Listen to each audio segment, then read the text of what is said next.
Mga lods, bali nakadirekta na nga pala siya. Wala na siyang circuit board controller. At nagpalit na rin pala ako ng gearbox na merong 30,000 RPM motor kaya kayang-kaya na ang 24 volts na battery. Testingin na natin mga lods. Nagpalit na rin pala ako ng cambio para mabilis siya makapag-shift ng forward at backward na andar.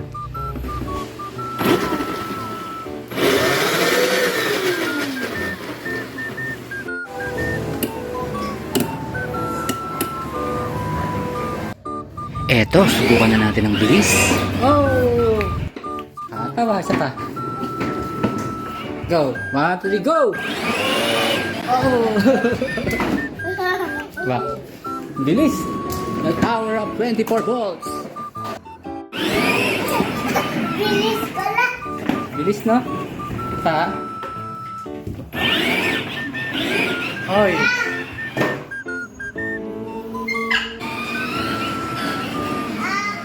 Forward! Backward! Yun! Nadali mo! Ah. Oh! Pwede mo, diretso mo doon. Diretso mo muna, tapos backward ha. Oh!